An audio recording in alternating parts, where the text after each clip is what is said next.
labas rytas. 5 kelionės diena. Šiandien nuo pat ryto saulė per debesis, galim sakyti, daugiau debesų negu saulės. Nešalta. Tai vat išbėgau nupirkti pusrytėlių šalia kepyklėlė, grinai porą žingsnių nuo namų. Pasijaučiau kaip senam prancūzų filme. Pusryčiam bandelės croissant ir čia kažkokios tai su sūriu ir su mėsa bandelės užkeptos. 7 euriukų kainavo viskas. Nežinau, ar suvalgysim. Gal suvalgysim. Tai skanaus. Ir iki sekančio. Va, štai čia šita bažnyčia, kur naktį buvom atėję prieš, tam, kad atrodo gal pirmą vakarą, kai atvažiavome. Jo, buvom aplankę. Čia va dienos šviesoj, kaip atrodo, prašau. Gal naktį įspūdingesnis vaizdas, bet ir diena gražu. Šiandien tokia biškė debesuota diena. Saulės mažai. Mes niekur nekeliaujam. Šiandien dar ilsimės, vaikštinėm po miestą. Rytoj važiuosime į Alicantę, ten susiradom. Čia draugus Torreviejoje, lietuvių porelę. Susitarėm rytoj kartu važiuoti, ten buvę Alicantė, žino gražias gatveles, važiuosim pasivaikščioti. Sakė, irgi labai įspūdingas miestas, o po to, nežinau, gal kokį pirmadienį, ar gal už savaitgalį važiuosim į Mursiją, irgi sakė, labai gražus senas miestas, kur daug bažnyčių visokių ir šiaip gražių vietų. Tai net nežinau, ar šiandien kažką čia tokio įspūdingo jums parodysiu, nufilmuosiu. Blogiausiu atveju susitiksime rytoj. Va, čia va tas fontanas, kur nakčiai buvom atėję, nakčiai apšvietimą irgi labai gražiai atrodo. Dabar einam, čia va stovi toks traukinukas, ekskursija per miestą. Bandysim ant Durniaus atsisėsti, pravažiuoti. Gal kažką papasakos gražaus.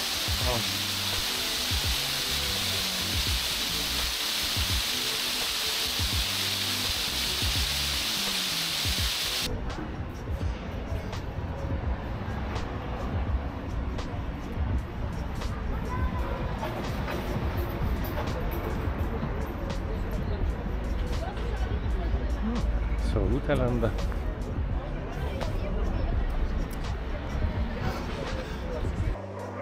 Čia va dar graži vietelė. Toks fontanėlis, naujoviškas. Ir čia uostas. Jachta, šiaip šitą uostą renovuoja, ten atnaujina, kažką stato, didelės statybos, žada daug darbo vietų sukurti ir kad bus faina. Tai va greitai metų kokių bėgyje čia bus ta infrastruktūra dar gražesnė aplinkui. Čia va seno uosto dar kažkokie tai likučiai. Pas mus šiandien net nežinau, ar verta žiūrėti šios serijos dienos, nes turbūt nieko nedarysim, ane? Tokia tinginio, antra kalėdų diena, tinginio dienos. Atsisėdam, užsisakėm kavos, laukiam su vaizdu į jūrą, sėdėsim ir, nežinau, gal šnekėsim, o gal ir tylėsim, tiesiog kaifuosim, ar ne? Kaip Šaneta. Kursime šitos TikToko filmus šiandien, tiktokinsim. Čiuku traukinuku mes važiuosime. Torreviejoje. Įsėdom vieną žodžią į tą pažintinį traukinuką. Kiek čia kainavo? 6,5 eurų žmogui, trumpesnė biškį yra dar ten ilgesnė. Trasa tai raudona, tai ten veža per Druskų tas ežerus, bet mes ten su mašina buvom, tai... O čia va labai gerai, lango nėra iš dešinės. Čia kol jie nusileidžia, tie langai kažkaip tai galim bus pafilmuoti trasą, kai važiuosime. Prikolina. Ispaniška muzikėlė tokia.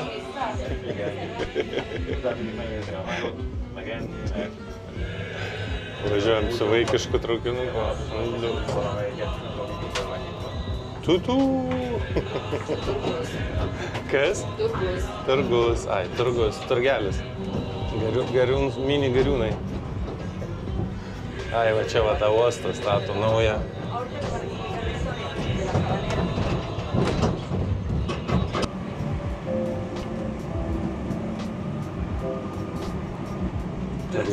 Torreviejas gatvelėmis važiuojame. Traukinys, gal matosi, nežinau. Kaip kalėdinis traukinukas pas mus būna. Čia panašiai varom. Kažkokia čia duoda informaciją anglų kalbą. Reikia pasiklausyti. Gražu. O, čia centras.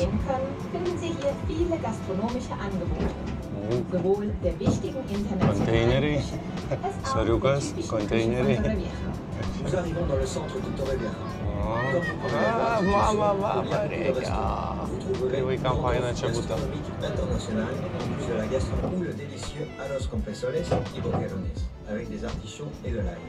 Nos encaminamos hacia una de las principales playas de Torrevieja, la playa del Cura. We are heading towards one of Torrevieja's main beaches, la playa del Cura. A su derecha tenemos la playa del Cura, una de las playas más populares y concurridas de nuestra ciudad.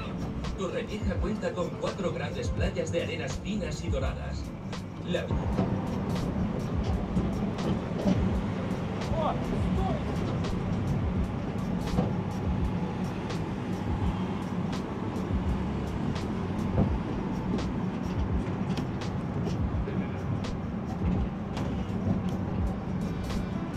Tavo kavinė, kur vakar buvo muziejuje, tokia labai čia iš priekio vienokia atrodo, iš šono va tos palmės aukštos, tokia giraitė, čia visai kitokia va atrodo. Ir įdomi tvora, tvoroj medžiai, formos padarytos, medžiai augto tvoroje. Ai, va čia va buvom vakar, tai, ar ne šitas sekantis pastatas bus senelio namai.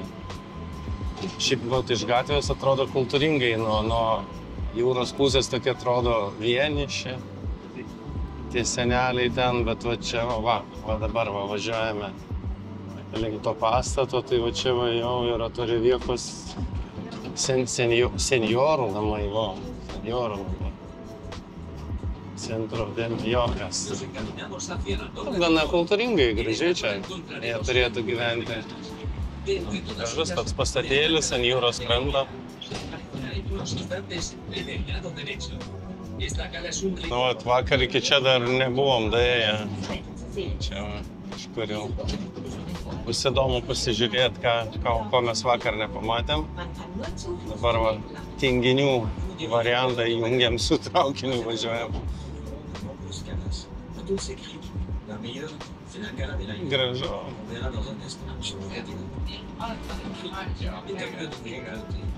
Ten va klifai kokie.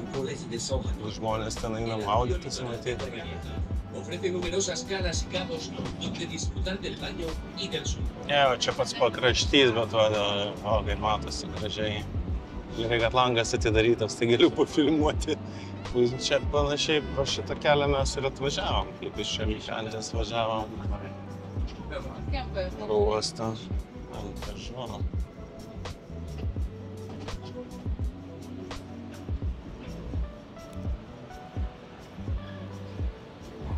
Čia pakraštys, va. Mytės, šviesoforai prasideda. Ten dar žemyn kažkoks į pliažą matyt keliukas. Gražu, sukam žemyn. O, čia tai dar nebuvom, čia bus įdomu nusileisti.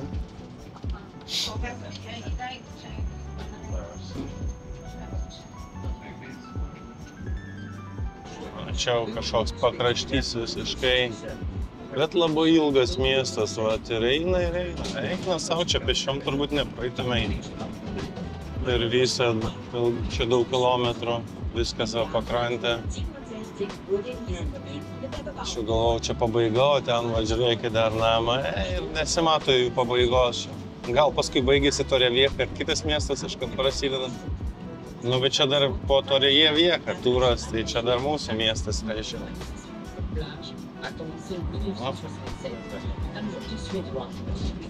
O, koks gražus pliažas. Čia labai toli nuo mūsų, su mašina tik tai davažiuoti. Žinoma.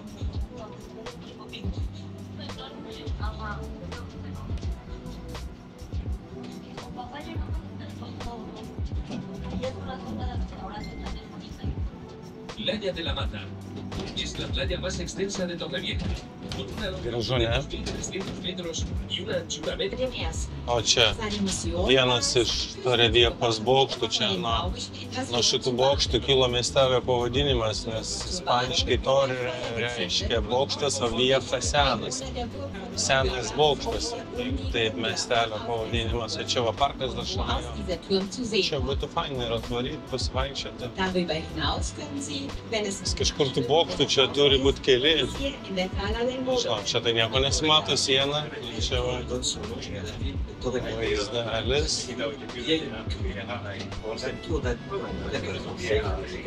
Tu jau palaukit, pro langą gal matysis, toks vaizdas neblogas, ant tie visi.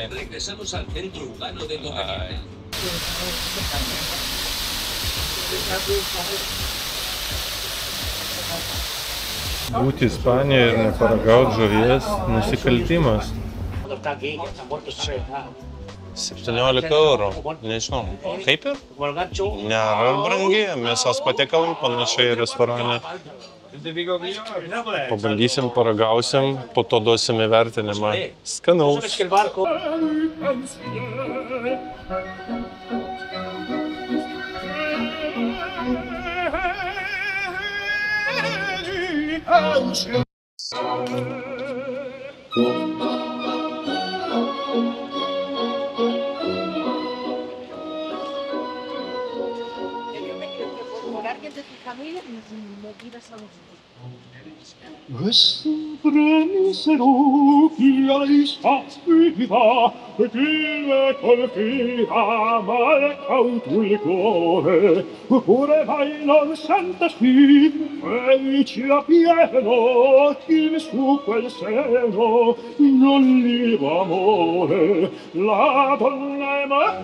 Taip ir neįsikertau.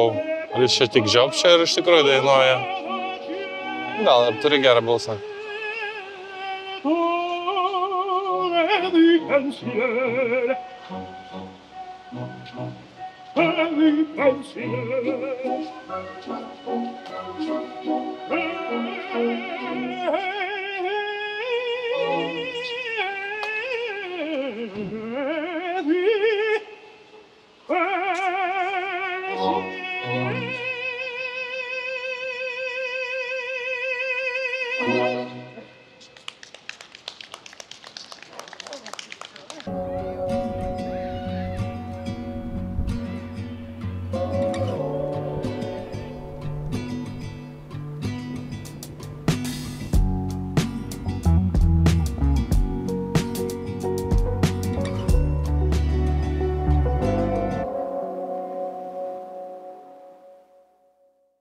Sveiki gyvi kanalo sekėjai ir mano kelionės po Ispanijos Torrevieja, Alicantės apylinkės sekėjai. Šiandien kaip ir išaušo 6. diena kelionės. Norėjau pasakyti labas rytas, tik tai, kad jau ne rytas, jau po pietų, gera pavakarė. Šiandien turėjom daug planų, bet gaila, ne visi planai išsipildo ir ne visus sugebi gyvendinti. Toks jau gyvenimas, nieko nepadarysi. Šiandien naktį apsirgo mano brangioji. Turėjome kreiptis į medikus, prirašė krūvą vaistų. Dabar gydomės, kad palaikydamas niekur nekeliauju. Išėjau 5 minutėm gauti saulės spindulių šios dienos dozę ir eisiu toliau kartu sirgti su ją. Bet tikimės, kad greitų laikų viskas susitvarkys ir mes pamatysim, kaip planavom Alicantę ir Mursiją, 2 gražius miestus šios pakrantės.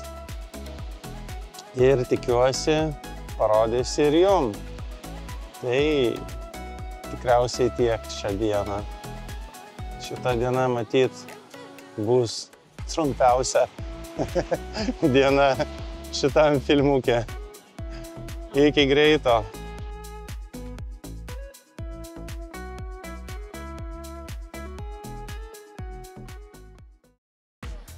7. kelionės diena. Aš vis dar čia. Žmonai visgi dar nepagerėjo. Laukiame geresnių dienų. Ir kol kas tinginiaujam Torreviejoje. Šiandien jau gruodžio, čia bus 28 diena. Rytas nėra šiltas, bet va, tai va su tokiu šiltu džemperiu visai neblogai sėdėtų. Kažkoks tai naras, nardo su hidrokostiumu ir kažko ten ieško. Nežinau, aš vairavai. Bet kas pastebėjau, labai faina, jie čia kiekvieną rytą su traktorium pravažiuoja. Nežinau, sudrapakuoja, kaip čia pavadinta dalyką, supurto tą smėlį, va tai va tokiam pereina. Gal kad nenuplautų jų, aš nežinau. Nes čia šitie pliažai skaitasi, visi turi mėlyną vėliavą. Vanduo labai švarus ir jie prižiūri va tą pliažą. Tai matosi, kad taip kiekvieną rytą būna pravažiuota traktoriuko. Netgi jeigu kam įdomu, galite užeiti puslapį arba tiesiog surinkit Google'ose Torrevieja webcam. Ten yra daug webkamerų, tai galite pastebėti, kaip anksti ryte ten dar tamso jau traktoriukui važinėja pliažą. Tvarko čia viską. Žmonių nedaug, iš tikrųjų, bet kaip gruodžio 28, tai kaip ir yra, va, vieni bėgioja, kiti vaikštinėja, aš irgi atėjau, galbūt išgersiu puodelį kavos, padarysiu porą skambučių namo ir eisiu atgal. Iš tikrųjų veiksmo yra, nes namuose daug įdomių dalykų susigalvojau, tik neatskleisiu paslapčių, iš tikrųjų laikas eina visiškai normaliai, iš tikrųjų, jeigu atvažiuoti į tokį miestelį žiemą, jeigu tu, tarkim, vyresnio amžiaus turi to laiko, turi pajamų, taip atvažiuoti ir tiesiog nieko neveikti, tai praleisti laiką, niekur nekeliaujant, sėdint, klausantis jūros bangų, geriant kavą. Tai irgi turbūt geresnis variantas, negu sėdėti namuose, kai už lango visiška, atsiprašau žodį, šikna. Nesinori net nosies iškelt. Tuo labiau, kai pas mane problema su plaučiais, tai čia iš tikrųjų labai geras variantas žiemą, mėnesį arba 2. Taip ir nieko neveikiant, taip praleisti. Tokioj vietelėje iš tikrųjų rytas nėra labai įspūdingas, bet žiūrėjau prognozę. Nuo pietų žadėjo saulę ir vakar irgi tas pats buvo, rytas panašus toksai, o ten jeigu prisimenat, po 16 valandos, aišku, šiau biškį vėliau filmuota, tai saulė plieski iki pat vakaro, kol nusileido. Ir šilta buvo ryte, tai kiek dabar, kažkur 11-12 laipsnių. Bet tikrai maloniau nieko neveikti negu Lietuvoje. Tai toks netrumpas pakalbėjimas gavosi. Iš tikrųjų, šiandien turbūt vėl nenufilmuosiu kažko tai ypatingo ir gražaus. Vakar mūsų draugai buvo Alicantėje, tai atsiuntė įspūdingų nuotraukų. norisi nuvažiuoti, bet aš manau, gal dar kokią dienelę tikrai iki grįžimo namo surasim ir nuvažiuosim ar į Mursiją, ar į Alicantę ir pasidairysim, pasivaikščiosim. Tai tiek, nežinau, ar šiai dienai, ar šiam momentui. Likite sveiki, nesirkite ir gražių jums artėjančių švenčių visiems. Kaip ir minėjau, 12 valanda vietos laiko ir prašau, oras pasitaisė, saulė.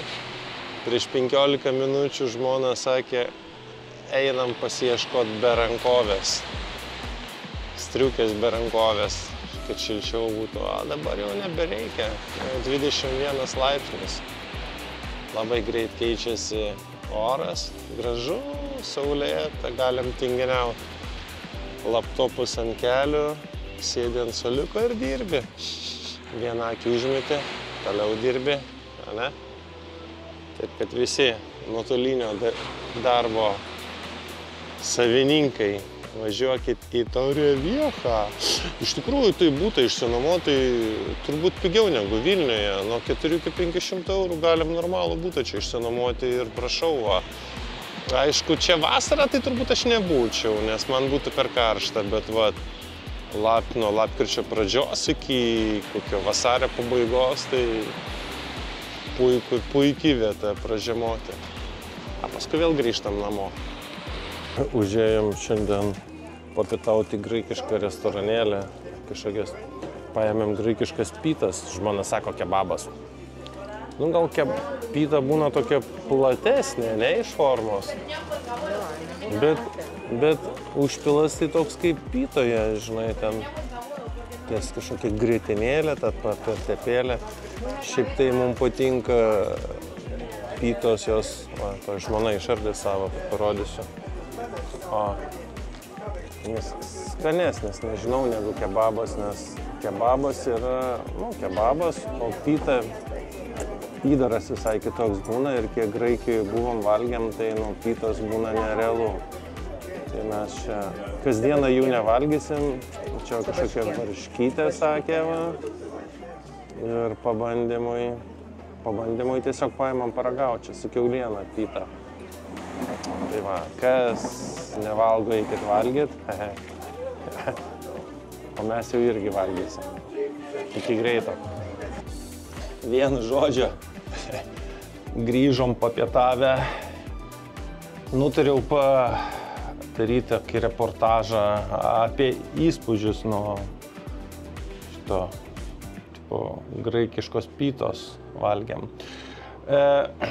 Iš tikrųjų, kai pradėjau valgyti, galvojau, galim duoti kokį 8 netgi iš 10.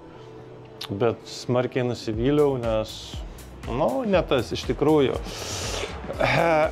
Paskui pradėjo jaustis tas, kažkokia acto rūgštis įdėta visur, tai permuša skonį, kad, paskui vien tą acto rūgštį jauti, daugiau jokio skonio nejauti. To labai prastas padarimas, iš tikrųjų, realiai, kai išvinioji ir pradedi valgyti, tai ten kas įdėta, cheap, maistas cheap ir nevertas tų 9 eurų už tą pytą. Patikėkit manim, Graikijoje už pigesnę kainą gausite milijoną kartų geresnį daiktą, nes ir ten, suprantat, kažkaip įdomiai, Graikijoje pyta tas paplotėlis, į kurį vynioji, jis toks storas, kažkoks skanus, o čia kebabo tas toksai lavašas, toksai, nežinau. Plonas, nežinau, iš tikrųjų buvo mėsytė tik tai šilta, viskas kita šalta ir, toksai, tikrai su graikiška pyta nesulyginsi, kur Graikijoje valgėme. Tai taip, iš tikrųjų, gyveni ir mokaisi, negali pasakyti. Aišku, ten kiti žiūri TripAdvisorius, ten kokie ten trendinės tos kavinės, mes taip nedarom, mes tiesiog einame ir išsirenkam maistą, pabandom ir žinom, kur kitą kartą neit, arba eit, jeigu labai patinka. Tai toks tokie įspūdžių savo pasidalinimas ir, kaip sakant, geros dienelės čia.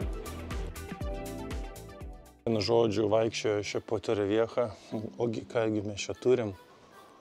Sex shopas. Opana. Kiek čia jau nepastebėjau. Aparatėlis automatinis. Gali ten daikčiukų nusipirkti, ko tau reikia. Nu, šiaip jaunimui gal gerai. Sargiukų paimti automatas. Pas mus turbūt tokių dar nėra dalykų Lietuvoje. Tai vat, kelintą mes jau čia 8, man atrodo, diena Ispanijoje. Jau jaučiuosi beveik kaip vietinis. Iš tikrųjų, viskas faina, tik tai pas juos čia viskas apskaičiuota vasaros klimatui. Realiai lauke šiuo metu gruodį yra šilčiau negu namuose. Kažkaip keista. Ir labai atkreipiam su žmona dėmesį, kad pas juos tie butai yra, kaip pas mus prieš 30 metų tokios kokybės senų statybų. Tai, tarkime, durys tos pačios įėjimo į būstą medinės. Izoliacija garso labai prasta, nes naktį, kai ten vėliau koks kaimynas grįžta, ar liftas važiuoja, ar trankosi kas su durim, tai, atrodo, kad jau čia viduj būdo kažkas tai vyksta. Iš tikrųjų, ačiū Dievui, dar žmona sako, kad nepraleidžia kvapų iš lauko, nes kažkuris iš kaimynų žolę rūko, kai išeini kolidorių jaučiasi kvapas, bet ačiū Dievui, bute to kvapo nėra. Ir šiandien va oras toksai, išėjau biškiai paplūdimį, saulė pakilus, debesų lyg tai nėra, čia šešėlis nuo pastato, galbūt dar saulė žemai.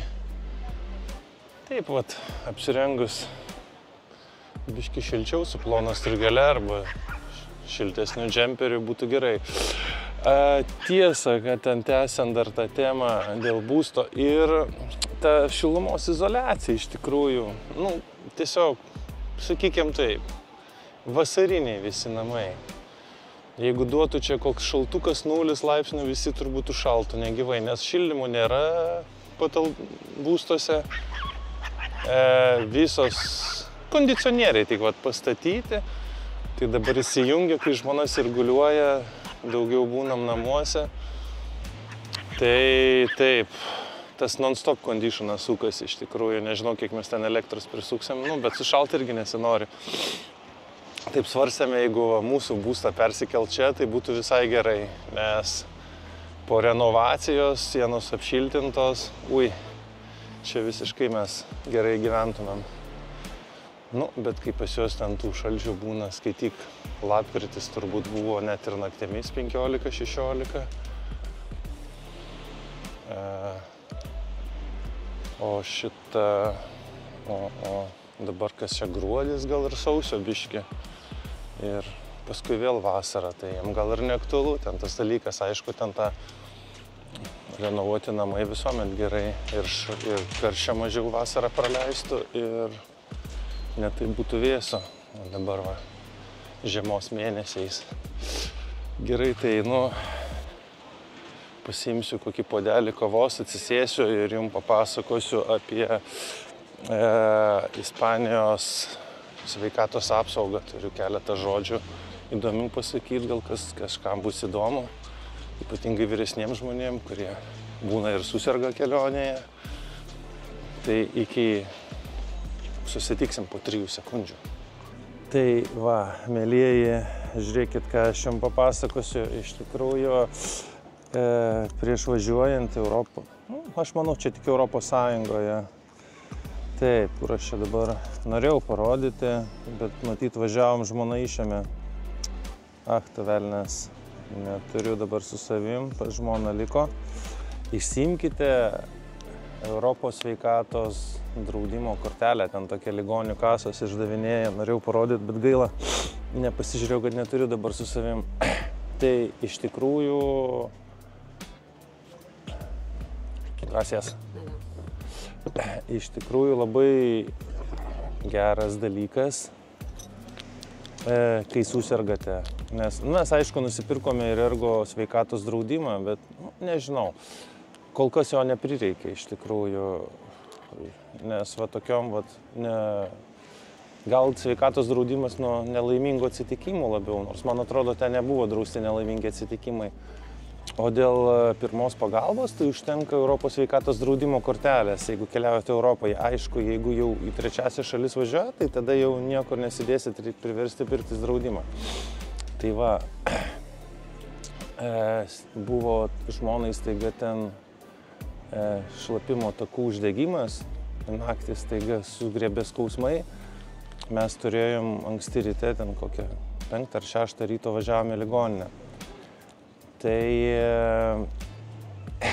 pasidalinsiu patirtimi įdomią. Visų pirma, angliškai ten nešneka. Buvo valstybinė ligoninė. Nesikreipiau į privačias klinikas vien dėl to, kad pasižiūrėjau internetu, kai ieškojau, kur kreiptis. Tai man nepatiko, kad ten rašo tipo konsultuojame online. Nežinau, man tas online konsultavimas, visiems gydytojas turi apžiūrėti ligonį, kad nustatyti kokią lygą. Čia galvau, paskambinsiu ir man ten prikabins makaronų kažkokį, prirašys kažkokių vaistų, nežinau. Tai nuvažiavom į valstybinę ligoninę. Iš tikrųjų, kas faina, kas patiko, tai kad nebuvo žmonių, kažkaip keista. Miestelis tikrai nėra mažas. Jeigu aš neklystu, reiktų aišku patikslinti. Jeigu kažkas pasakysiu melagystę, tai titruose parašysiu tikrą skaičių, kad čia gyventojų apie 80 000 vietinių, ta prasme, neskaitant turistų yra. Tai jau gana nemažas, ten kaip pusė Vilniaus turbūt, gal biški mažiau negu kaip pusė. Bet ligoniniai, tai nežinau, ar jie mažiau serga, ar mums pasisekė, kad, eilių kažkokių nebuvo, kaip nuvažiuoja, kad į kokį Lazdynų priimamąjį. Toliau, kas įdomiai, angliškai jie nešneka. Man ten papasakot apie sveikatą, nusiskundimus ir tai būtų angliškai kažkaip, nevartoju kasdieną tų žodžių, sudėtinga gana. O dar reikėjo visą tą ispaniškai papasakot, tai ten biškį, kur skauda, kad ten pykina tokius ranko žestais, daugiau buvo visko. Bet keistas susikalbėjom, aš tiesą dabar šiek tiek ispanų mokinuosi savarankiškai. Tai šiokių tokių žinių, bent jau bendrų žodžių kažkokių, tai suprantu, tai kažkaip taip įdomiai. Bet kas patiko, kad tikrai gydytoja labai profesionaliai iš tikrųjų. Labai greit vietoje paguldė, apčiupinėjo, išklausinėjo, paėmė šlapimo tyrimą ir iš karto vietoj tam pačiam kabinete kažkoks aparatas atėjo ten asistentė, pakišo ir iš karto padarė šlapimo tyrimą. Sekundžių ten, sakykime, bėgyje apčiupinėjo, nustatė, išrašė vaistų, tokį receptą, kur parašyta vaisto pavadinimas, kas kiek laiko gert, labai tiesiog, jeigu net nesupranti ispanų kalbos, tai labai lengva paskui susigaudyti, kaip vartotos vaistus. Čia yra vaistinių dirbančių visą parą, bet irgi įdomiai, tos vaistinės toksai kaip bankomato aparatas, paskambini, atsidaro ten skrinutė tokia, įdedi receptą, pasiema, po kiek tylų būna, po kiek laiko ateina, pasako kainą, sumoki, įdedi pinigus, gauni vaistus ir važiuoji namo. Tai va, tokia patirtis, aišku, kas nepatiko, kad nešneka į angliškai, realiai. Kas patiko, tai labai tikrai geras apžiūrėjimas ir profesionaliai iš tikrųjų. Vaistai, tai įdomu, anotacijos visos tik ispanų kalba, ant dėžutės parašyta tik ispanų kalba. Ačiū Dievui, dabar yra Google vertėjai, kurie tikrai gana gerai išverčia tas visus dalykus. Tai va, tokia patirtis, netradicinė, gal kažkam bus įdomu, gal kažkam pravers iš tikrųjų. Bet jeigu susirgo, tai nebijokit kreiptis, tikrai gausite pagalbos. Ir kiek skaičiau atsiliepimų, kad ir šitam visoje pietinėje Ispanijoje ir šiaip labai Ispanijoje sveikatos apsauga labai stipri dabar. Ir va, tarkime, jeigu kažkas ketinat migruoti į Ispaniją, tai žiūrėjau ir tas pats privalomas socialinis draudimas, ką dabar mokam Lietuvoje, tai pagal kainą panašiai ir čia yra. Tai, ne kažkas tai tokio kosminio. Tai šiam kartui tiek. Kažką turėsiu įdomaus papasakot, prisijungs ir papasakosiu jums vėliau. Iki.